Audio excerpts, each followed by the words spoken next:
नमस्कार साथियों, Mahesh Taneja Indian and world history YouTube channel पर एक बार फिर आपका स्वागत है।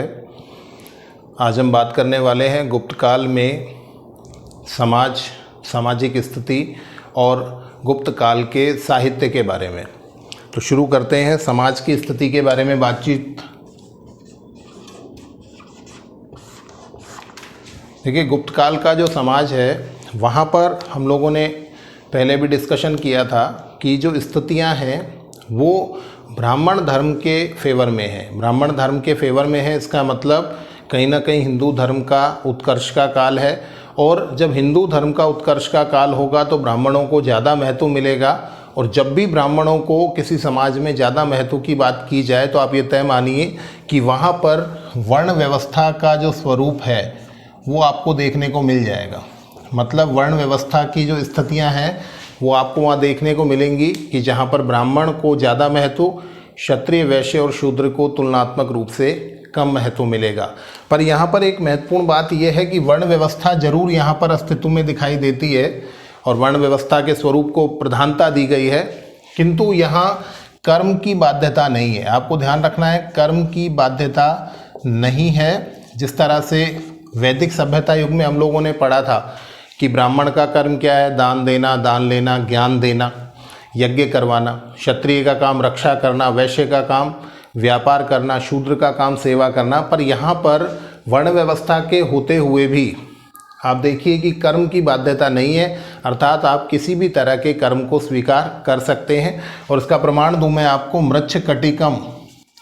मृच्छकटिकम एक रचना है शूद्रक की, और इस रचना के अंदर जो नायक है चारुदत्त, वो एक ब्राह्मण है और ब्राह्मण होने के बाद भी वो एक व्यापारी है। इसका मतलब वैश्य के काम को संपादित करता है। तो ये बात आपको बिल्कुल स्पष्ट रखनी है कि कर्म की बाध्यता वर्ण व्यवस्था के अनुसार नहीं थी। और आपको यही बताएं कि जो दास प्रथा है ये अस्तित्व में थी और इस दास प्रथा के अंदर किसी भी वर्ण को दासता मिल सकती है, जरूरी नहीं है कि शूद्र को ही मिले, ठीक है। परंतु यहाँ कात्यायन के एक वाक्य को मैं क्लियर कर दूं कि कात्यायन का एक सेंटेंस है कि ब्राह्मण जो है वो दास नहीं हो सकता, ब्राह्मण दास नहीं हो सकता, ये ब्राह्मण दास नहीं हो सकता। इसका सीधा सा मतलब ये है कि बाकी तीन वर्ण जो हैं उनके दास बनने की संभावना है। तो ये भी आपको स्पष्ट रखना है कि दास प्रथा केवल शूद्रों के लिए थी या केवल शूद्र ही दास होते थे, ऐसी व्यवस्था नहीं है। बिल्कुल स्पष्ट करें, वहाँ लाइन में आपके पास आ सकता है, क्या शूद्र ही दास थे? बिल्कुल नहीं, शूद्र ही नहीं, उसके अलावा वैश्य और क्षत्रिय भी दास हो सकते थे। हालांकि कात्यायन के अनुसार ब्राह्मण दास नहीं हो सकते थे, ठीक है। तो ये वर्ण व्यवस्था के बारे में हमने बातचीत की। इसके बाद बात करते हैं कि उस समय विवाह का क्या स्वरूप है। तो आपको बताएं, विवाह के 8 प्रकार जो हम वैदिक सभ्यता युग में पढ़कर आए हैं वो 8 प्रकार यहाँ पर अस्तित्व में हैं। और 8 प्रकार हम लोग जानते हैं कौन कौन से थे। वहाँ पर हमने पढ़ा था ब्रह्म विवाह, प्रजापत्य विवाह, आर्ष विवाह, ठीक है। उसके अलावा आसुर विवाह, गंधर्व विवाह, पैशाच विवाह, ये सारे जो 8 प्रकार डिस्कशन में आए थे वो सारे के सारे विवाह के प्रकार आपको यहाँ देखने को मिल सकते हैं। तो विवाह के 8 प्रकार यहाँ अस्तित्व में थे, ये भी अपने को यहाँ पर ध्यान रखना है। इसके बाद बात करते हैं महिलाओं की स्थिति की। ये एक बड़ा मैटर है कि महिलाओं की स्थिति क्या है। तो अगर हम देखें तो ऋग्वैदिक काल में जितने अधिकार महिलाओं को प्राप्त थे, कब सबसे बढ़िया काल माना जाता है ऋग्वैदिक।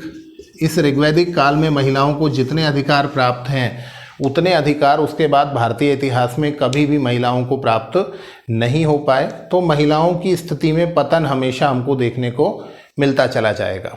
पर यहाँ गुप्त काल में आपको दोनों संदर्भ देखने को मिलते हैं। कुछ बातें ऐसी जो आपको ऐसा लगेगा कि महिलाओं की स्थिति ठीक है और कुछ बातें ऐसी जिनसे लगेगा कि महिलाओं की स्थिति में पहले की तुलना में पतन हो गया। देखिए, सबसे पहली बात करें शिक्षा को लेकर, तो ये शिक्षा की व्यवस्था कैसी है महिलाओं के लिए। तो आपको बताएं, उपनयन संस्कार जो वैदिक सभ्यता युग में महिला का अधिकार था वो इस समय नहीं है। महिलाओं को उपनयन कराने का अधिकार नहीं था। हालांकि उन्हें शिक्षा दी जाती थी और शिक्षा दी जाती थी संगीत, चित्रकला, नृत्य, इस तरह की जो कला हैं उन कलाओं से संबंधित एजुकेशन शिक्षा ही इनको दी जाती थी। तो उपनयन संस्कार का अधिकार नहीं है, परंतु शिक्षा की व्यवस्था है। सेकंड बात करते हैं पर्दा प्रथा की स्थिति, कुछ कुरीतियों की बात कर लेते हैं।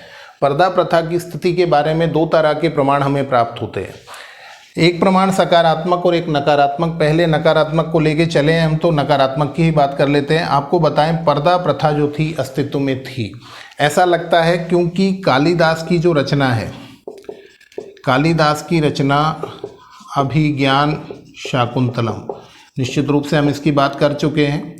इस कालिदास की रचना के अंदर हमें ये पता लगता है जो शकुंतला है वो अवगुंठन किए हुए है। अवगुंठन का मतलब होता है पर्दा।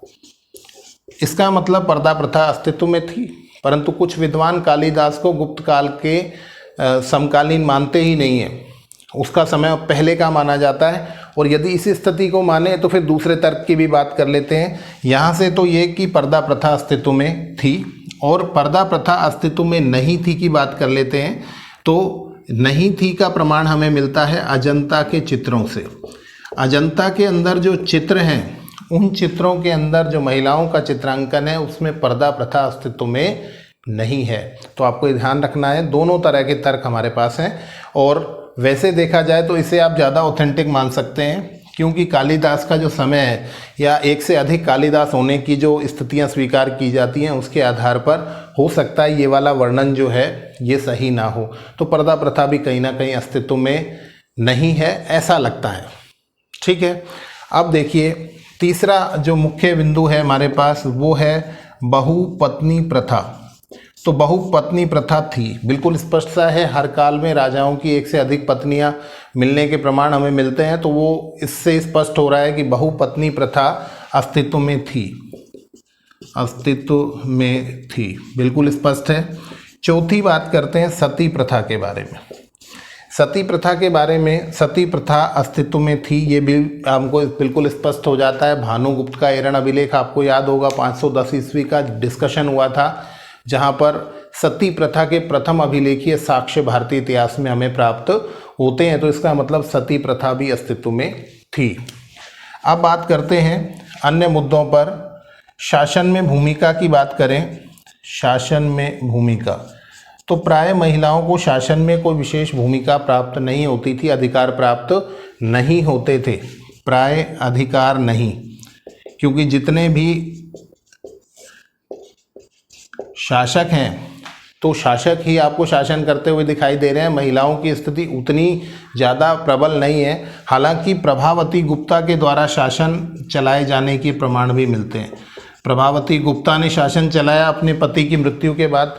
तो इसका मतलब कहीं ना कहीं आवश्यकता पड़ने पर या बहुत ज़रूरत पड़ने पर ही महिलाएं जो हैं वो शासन प्रशासन में अपनी भूमिका अदा करती थी। इसके अलावा शासन प्रशासन में भूमिका की बात को और देखें तो सिक्कों पर महिलाओं का चित्रांकन मिलता है, और सिक्कों पर महिला का चित्रांकन मिलना अर्थात रानियों का चित्रांकन मिलना, और इसके अलावा देवियों का चित्रांकन मिलना भी ये स्पष्ट करता है कि कहीं ना कहीं महिलाएं शासन में अटैच तो हैं, हालांकि स्पष्ट रूप से उन्हें बहुत अधिक अधिकार प्राप्त नहीं है। सम्मान के तौर पर सिक्कों पर उनका चित्रांकन, उनके नाम ये मिलते हैं, परंतु स्पष्ट रूप से शासन की जो जिम्मेदारी है वो किसी महिला को दी गई हो। जिस तरह से हम चालुक्य शासकों के बारे में बात करते हैं कि वहाँ पर महिलाओं को बहुत बड़े बड़े पद दिए गए, बहुत अधिकार दिए गए, वो यहाँ पर बहुत ज़्यादा देखने को आपको नहीं मिलता है। ठीक है, इसके बाद हम कुछ और बात कर लेते हैं, बाल विवाह की स्थिति की बात कर लेते हैं। तो आपको बता दें बाल विवाह निश्चित रूप से अस्तित्व में थे, बाल विवाह अस्तित्व में थे, ये बिल्कुल स्पष्ट मिलता है। 12-13 वर्ष के बालकों के विवाह की बातचीत हमको कई जगह पर देखने को मिलती है। तो ये भी यहाँ पर स्पष्ट है कि बाल विवाह अस्तित्व में थे। इसके बाद बात करें कि महिलाओं को संपत्ति में अधिकार है या नहीं। देखिए, संपत्ति में अधिकार की बात कर रहे हैं, तो इस संपत्ति में अधिकार की बात जब हम करेंगे तो यहाँ पर याज्ञवल्क्य स्मृति में स्पष्ट कहा गया है कि महिला को पति की संपत्ति में अधिकार प्राप्त है। ठीक है, तो बिल्कुल स्पष्ट रखेंगे। संपत्ति अधिकार यहाँ पर महिलाओं को प्राप्त हैं और ये जानकारी हमें याज्ञवल्क्य स्मृति से प्राप्त हो जाती है।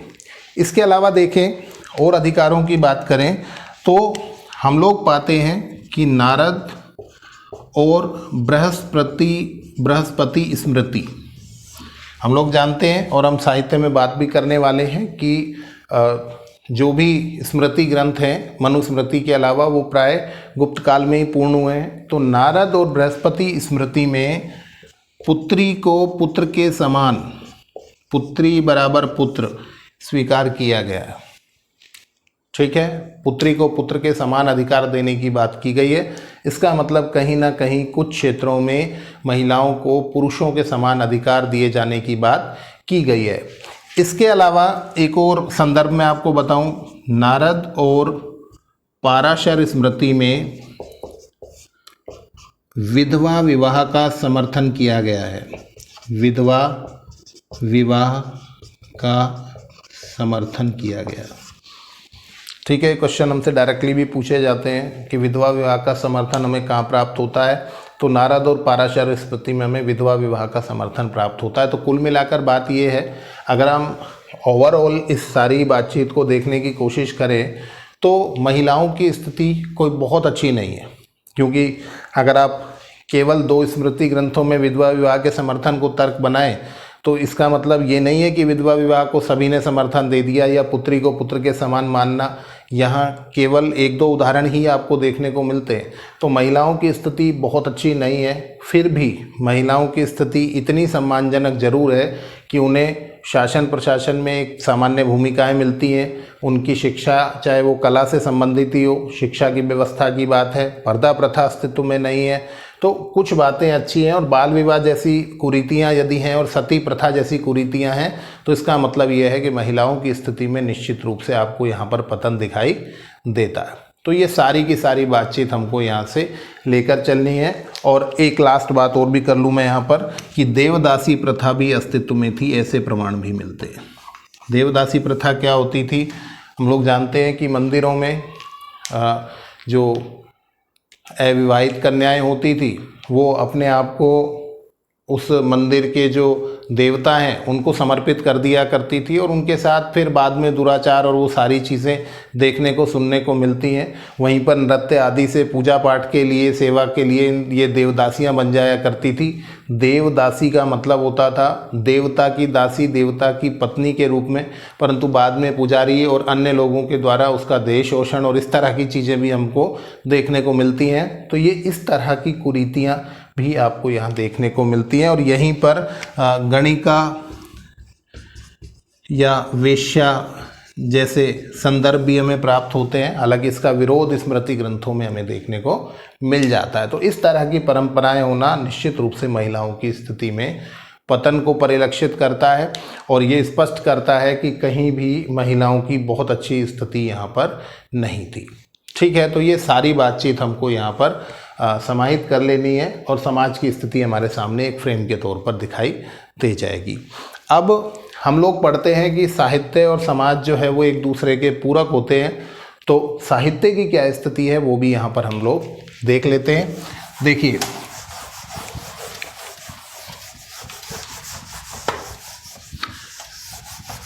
गुप्त काल में साहित्य की जो स्थिति है उसमें सबसे महत्वपूर्ण पक्ष ये कि क्योंकि ब्राह्मणों का महत्व ज़्यादा है, ये बिल्कुल स्पष्ट रखिए, ब्राह्मणों का महत्व ज़्यादा है, हिंदू धर्म का महत्व ज़्यादा है, तो निश्चित रूप से जो साहित्य की भाषा होगी, साहित्य की जो लैंग्वेज होगी वो कौन सी होगी, वो लैंग्वेज होगी हमारी संस्कृत। साहित्य की मुख्य भाषा कौन सी होगी, तो ये संस्कृत होगी। और मुख्य रचनाएं देख लेते हैं, उनके बारे में थोड़ी सी बातचीत कर लेते हैं। कालिदास की रचनाओं का जिक्र हम चंद्रगुप्त सेकंड के शासनकाल के अंतर्गत कर चुके हैं। आप देखिए कौन सी मुख्य रचनाएं हैं, तो आपको बताएं महाभारत इसी समय पूर्ण हुई है। हालांकि वैदिक काल के संबंध में जानकारी मिलती है उत्तर वैदिक काल के बारे में, परंतु जो महाभारत संपादित हुई है, कंप्लीट हुई है ये एक ग्रंथ के रूप में, वो गुप्त काल में। दूसरा रामायण, ये भी इसी समय पूर्ण हुई है। स्मृति ग्रंथ, बहुत सारे स्मृति ग्रंथ जो हैं वो भी इसी समय पूर्ण हुए हैं। और सबकी भाषा जो है वो मुख्य रूप से कौन सी है, आपको बता दिया, संस्कृत। जितने भी ग्रंथ हम देखेंगे मोस्टली वो संस्कृत में ही है। इसके बाद कुछ और बातें करते हैं साहित्य के बारे में। देखिए, साहित्य में विशाख दत्त की बात करते हैं। विशाख दत्त की 2 रचनाएं, मुद्रा राक्षस और देवी चंद्रगुप्तम। बहुत संक्षेप में बता दूं आपको, मुद्रा राक्षस से हमें मौर्य काल की जानकारी प्राप्त होती है और देवी चंद्रगुप्तम से हमें गुप्त काल के संदर्भ में एक ऐतिहासिक प्रमाण के तौर पर रामगुप्त के बारे में जानकारी प्राप्त हो जाती है। इसके बाद बात करते हैं शूद्रक की रचना मृच्छकटिकम।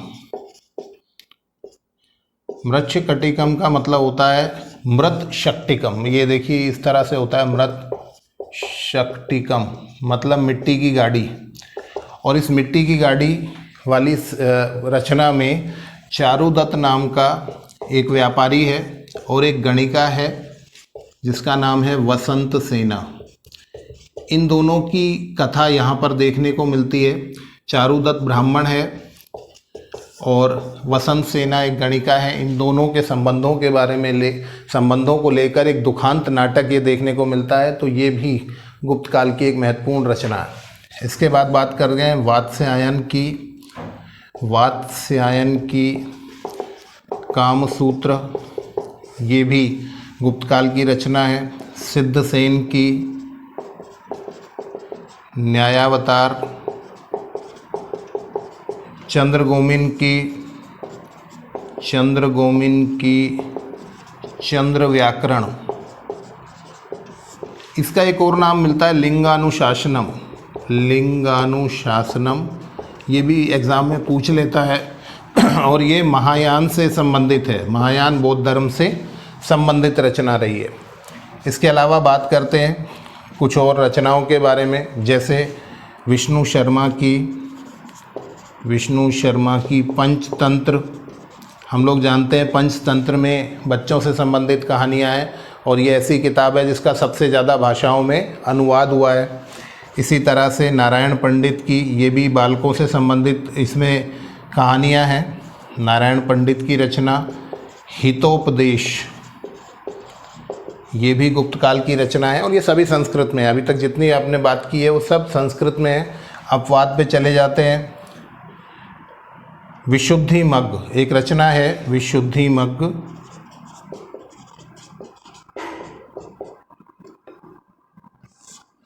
विशुद्धिमग्ग के बारे में आपने निश्चित रूप से सुना होगा, बुद्धघोष की रचना है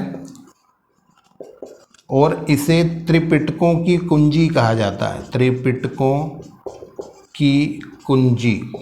हम जानते हैं कि बौद्ध धर्म के जो प्रारंभिक ग्रंथ हैं उसमें त्रिपिटक आते हैं और उन त्रिपिटकों की कुंजी, अगर आप त्रिपिटकों के ज्ञान को समझना चाहते हैं तो आपको किस ग्रंथ का अध्ययन करना चाहिए? विशुद्धिमग्ग त्रिपिटकों की कुंजी कहा जाता है और ये पाली भाषा में है। ये आपको विशेष ध्यान रखना है, इसकी भाषा जो है डिफरेंट है तो इस वजह से एग्ज़ाम में क्वेश्चन पूछा जा सकता है।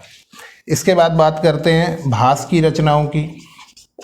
भास भी संस्कृत के एक प्रसिद्ध प्रकांड विद्वान रहे हैं। इनके 13 नाटक प्रसिद्ध हैं और इन 13 नाटकों में से 2 बहुत प्रसिद्ध हैं, प्रतिज्ञा योगंधरायण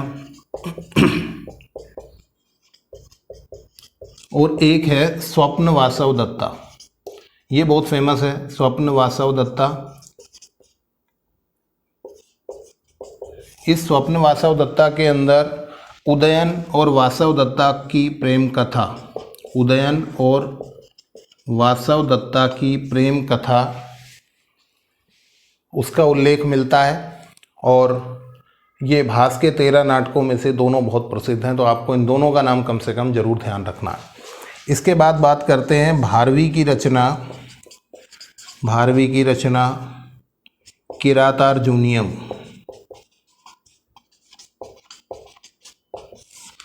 किरातार्जुनीयम में अर्जुन और महाभारत से संबंधित घटना का किरात के वेश में शिव और अर्जुन की कथा यहाँ पर देखने को मिलती है। पर आपको ये ध्यान रखना कि भारवी किसके दरबार में थे, ये बहुत इंपॉर्टेंट रहता है हमारे लिए। भारवी सिंह विष्णु के दरबार में थे। और सिंह विष्णु कौन है? पल्लव शासक है। अब वो पूरा गुप्तकाल कहलाता है। आपको ध्यान रखना है कि पल्लव साम्राज्य का जो अंतिम छोर भी है तो वहाँ तक का समय भारतीय इतिहास में गुप्तकाल ही कहलाता है। इस वजह से पल्लव वंश से संबंधित होने के बावजूद, पल्लव संरक्षण में होने के बावजूद हम यहाँ पर गुप्त काल में इस रचना की बात कर रहे हैं। और भारवी की रचना किरातार्जुनीयम सिंह विष्णु के दरबार में थे, ये उन्होंने लिखी है और ये संस्कृत में बहुत फेमस है। इसके अलावा बात करते हैं एक और रचनाकार की, दंडी की। और दंडी की रचनाएं हैं काव्यादर्श और दश कुमार चरित। दश कुमार चरित, और मैं यहीं आपको उल्लेख कर दूं, ये भी पल्लव शासन काल के अंतर्गत नरसिंह वर्मन सेकंड के दरबार में थे। दंडी जो हैं समकालीन है किसके? नरसिंह वर्मन सेकंड के, जिन्होंने तटीय मंदिर शोर मंदिर का निर्माण कराया था। तो दंडी की काव्यादर्श और दश कुमार चरित ये भी फेमस है। तो ये भी गुप्त काल की प्रसिद्ध रचनाएं रही हैं और ये भी पल्लव वंश से संबंधित रहे हैं यहाँ पर। तो ये सारी की सारी रचनाएं हमें समाज के बारे में, तात्कालिक परिस्थितियों के बारे में बहुत सारी जानकारी देती हैं। और इसके अलावा कुछ और डिफरेंट, जैसे हम बात करें धन्वंतरी की रचना, धन्वंतरी की रचना निघंटु, ये हटकर है लीक से। इसी तरह से अमर सिंह का अमरकोश, जिसे संस्कृत का विश्वकोश भी कहा जाता है। अमर सिंह की रचना अमरकोश जो है, इसे संस्कृत का विश्वकोश कहा जाता है। और इसके जो टीकाकार हैं, ये कभी कभी पूछ लेता है, इसके जो टीकाकार हैं अर्थात इस पर जो विश्लेषण लिखा है वो क्षीर स्वामी भट्ट ने लिखा है। क्षीर स्वामी भट्ट, इनके द्वारा टीका लिखी गई अमरकोश पर। अमरकोश के बारे में हम बहुत सारा डिस्कशन कर चुके हैं, भूमि के विभिन्न प्रकार, सिंचाई के साधनों की जानकारी और बहुत सारे डिटेल जो है ये यहाँ से हमें देखने को मिल जाते हैं। अब ये इतनी सारी रचनाएं जो हैं ये गुप्त काल से संबंधित हैं। इसके अलावा कालिदास की जो रचनाएं हैं जिनका हम जिक्र कर चुके हैं, रघुवंश है, अभिज्ञान शाकुंतलम है, विक्रमोर्वशीयम है ना, तो वो सारी की सारी मेघदूत है, वो सारा डिस्कशन हम पहले कर चुके हैं। तो ये हमको सारी की सारी रचनाओं के बारे में हल्का हल्का सा पता होना चाहिए कि किस क्षेत्र से संबंधित जानकारियाँ हमें यहाँ से प्राप्त होती है। ठीक है, तो सिद्धसेन की न्याय अवतार बहुत फेमस रहती है, चंद्रघूमिन का चंद्र व्याकरण, ये नाम जो है ये आपके लिए बहुत वैल्यू करता है। इसके अलावा एक आध बात और कर लेते हैं।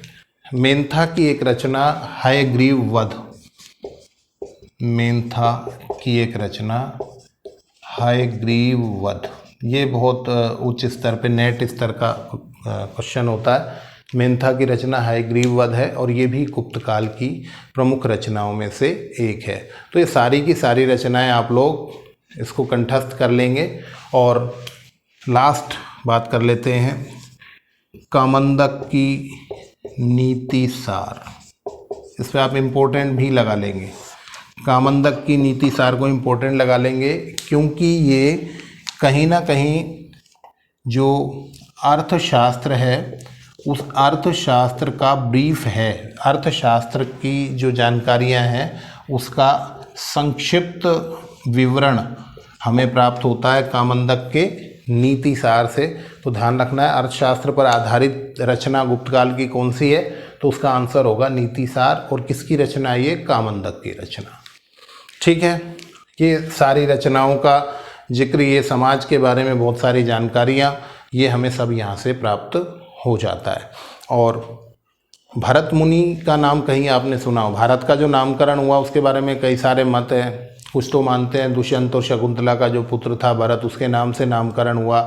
कुछ ये मानते हैं जो नाट्य शास्त्र के प्रथम आचार्य हैं भरत मुनि, उनके नाम से भारत नामकरण हुआ।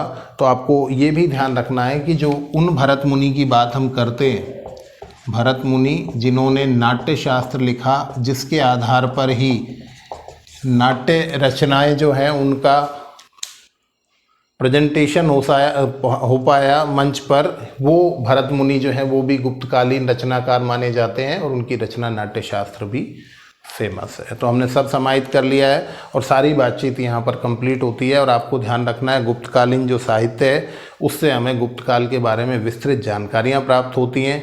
समाज में ब्राह्मण धर्म की स्थिति का, हिंदू धर्म के उत्कर्ष का स्वरूप और वर्ण व्यवस्था के एक जिसे कहते हैं बदले हुए स्वरूप को देखने का हमें अवसर यहाँ पर प्राप्त हो जाता है। तो ये सब जानकारियाँ आप समाहित कर लीजिए। मिलते हैं नेक्स्ट क्लास में। जुड़े रहिए Mahesh Taneja Indian and world history YouTube channel से। बहुत सारा धन्यवाद।